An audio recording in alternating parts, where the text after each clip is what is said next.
یہ وہ کتاب ہے قرآن کے بعد جسے سب مرتبہ دیتے ہیں.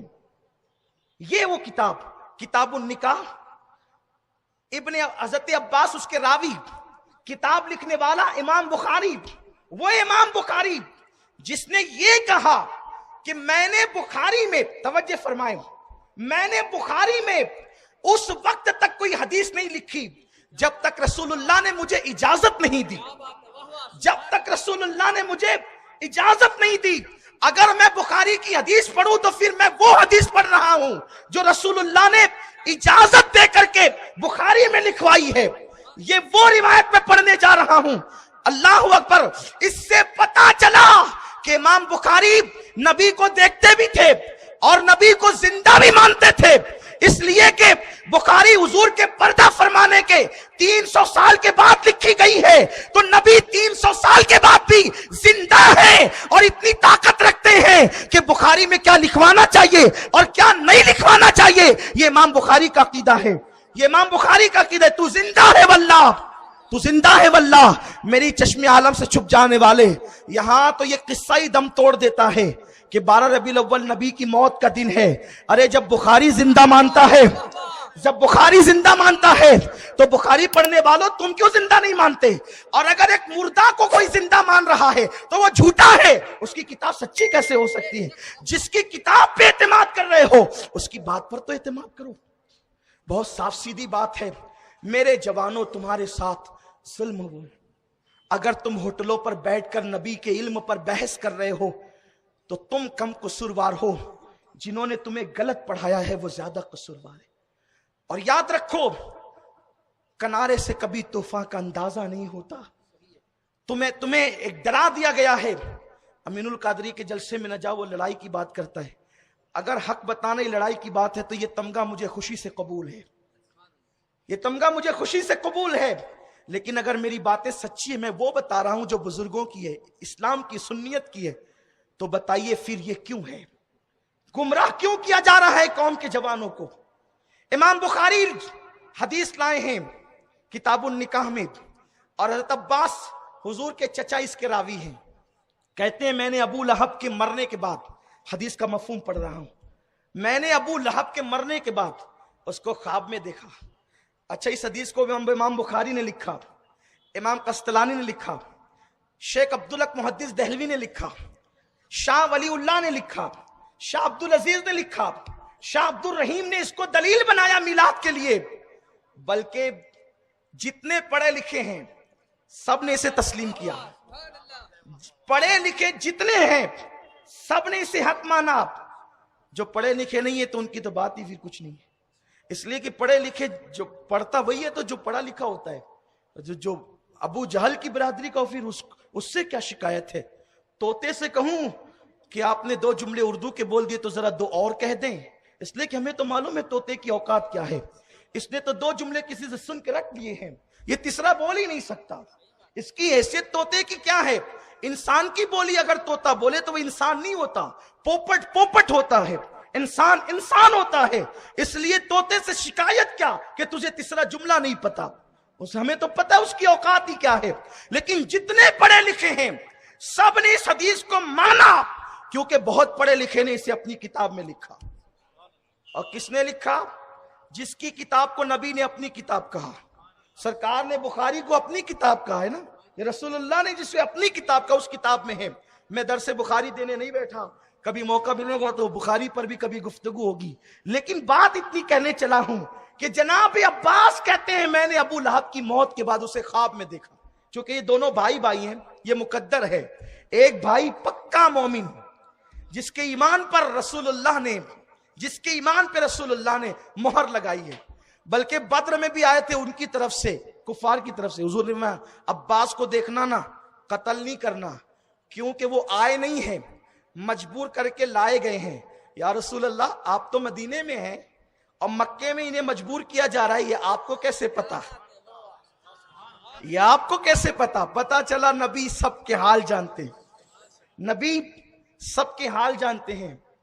سرے دیوار پسے دیوار سنتے ہیں، سرے آئینہ سنتے ہیں، پسے دیوار سنتے ہیں. اور حضور علیہ السلام کو تو سب اللہ نے علم غیب عطا کیا ہے.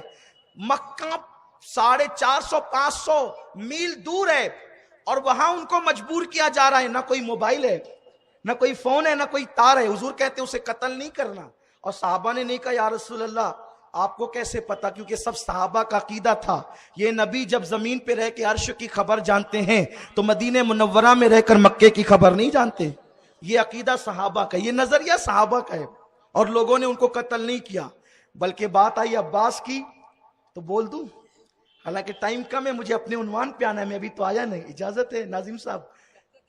عباس جنگ میں آئے، لوگوں نے قتل نہیں کیا لیکن پکڑ کر لے آئے، عباس کو پکڑ کر قیدی بنا کر لے آئے۔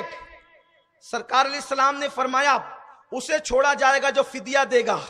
عباس نے کہا اے بھتیجے، جب تک ایمان نہیں لائے تھے حضور کو کیا کہتے تھے؟ بھتیجے، اے بھتیجے میرے پاس پیسے نہیں ہیں، میں کیا تجھے فدیہ دوں؟ کیا دوں تجھے؟ میرے پاس پیسے نہیں ہیں۔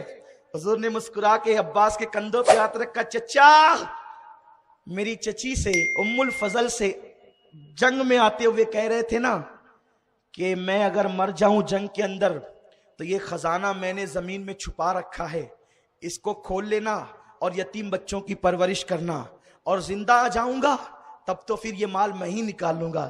چچا چچی کے ساتھ جو زمین میں خزانہ چھپایا ہے اور کہتے ہو کہ میرے پاس کچھ نہیں ہے، وہ زمین میں خزانہ کس کا ہے؟ عباس کی آنکھیں چمک گئی، یہ راز تو میں اور میری بیوی صرف دو ہی جانتے ہیں، آپ مدینے میں رہ کر کے وہاں کی خبر جانتے ہیں، میں گواہی دیتا ہوں لا الہ الا اللہ محمد الرسول اللہ۔ حضور نے غیب کی خبر دی، تبھی تو عباس مسلمان۔ اب وہی عباس کہتے ہیں میں نے ابو لہب کو خواب میں دیکھا، پوچھا او ابو لہب کیسا ہے تو، تیرا حال کیا ہے؟ اس نے بتایا کہ نبی کی بڑی بے ادبی کرتا تھا، توہین کرتا تھا، ساری گنڈا گردی مکے میں جو مچائی تھی اس کی بڑی بری سزا مل رہی ہے، دولت کی بنیاد پر، اقتدار کی بنیاد پر، خادم حرم ہونے کی بنیاد پر بہت میں نے پانی میں آگ لگائی نا، اس لیے اب اس کے مزے جہنم میں چکھائے جا رہے ہیں، بہت پٹائی ہوتی ہے، بڑی ٹھکائی ہوتی ہے، بڑی گھٹائی ہوتی ہے۔ مفہوم حدیث میں پیش کر رہا ہوں آپ کے سامنے، مجھے قطعاً کوئی شوق نہیں ہے کہ میں آپ کو ہنساؤں، ورنہ میں اپنی محفل میں ہنسنے ہنسانے کی بات بھی نہیں کرتا، لیکن دشمن احمد پہ شدت کیجئے، ملحدوں کی کیا مروت کیجئے، بہت اس نے جو کہنا تھا کہہ دیا، لیکن اس نے جو آگے بیان کیا، اس نے کہا مگر جب پیر کا دن آتا ہے نا تو میرے عذاب کچھ کم ہو جاتا ہے، جمعے کو کم نہیں ہوتا، جمعے کو کم نہیں ہوتا۔ سید الایام اذا نودی للصلاۃ من یوم الجمعہ، جس کا نام لے کر کے اللہ نے قرآن میں ذکر کیا، ابو لہب کہتا ہے میرا عذاب پیر کے دن کم ہوتا ہے، چونکہ مرا ہے کفر پر اور سند یافتہ کافر ہے۔ وہ کہتا ہے عباس کو، میرے بھائی عباس میرا عذاب جہنم میں پیر کو کم ہو جاتا ہے، اور یہ جو انگلی ہے نا، انگلی، اس انگلی سے مجھے کچھ پانی پینے ملتا ہے، کہاں؟ جہنم میں، جس کے بارے میں قرآن کہتا ہے لا بارد ولا کریم، نہ وہاں ٹھنڈک ہے نہ وہاں کرم ہے، لیکن وہاں بھی ابو لہب کو پیر کے دن، صرف پیر کے دن، ماہ رمضان میں بھی نہیں، جمعہ کے دن بھی نہیں، شب برات میں بھی نہیں، شب قدر میں بھی نہیں، یہ دن ہو یا نہ ہو، لیکن جمعۃ المبارکہ تو تھا، ماہ رمضان کی عظمت تو تھی۔ وہ کہتا ہے صرف پیر کے دن مجھے اس انگلی سے پانی ملتا ہے اور عذاب کم ہوتا ہے۔ عباس رضی اللہ تبارک و تعالیٰ فرماتے ہیں اس کی وجہ یہ بتائی گئی کہ اس نے حضور علیہ السلام کی ولادت کی خوشی میں اپنی کنیز صہیبہ کو جو بھاگتے ہوئے آئی، کہنے لگی ابو لہب مبارک ہو کہ تیرے بھائی عبداللہ کے گھر بیٹا آیا ہے۔ اس نے حضور کو نبی سمجھ کر نہیں، ارے نبی سمجھ لیتا تو جہنم میں کیوں جاتا، اور اس کی مذمت میں قرآن کی آیتیں کیوں اترتی؟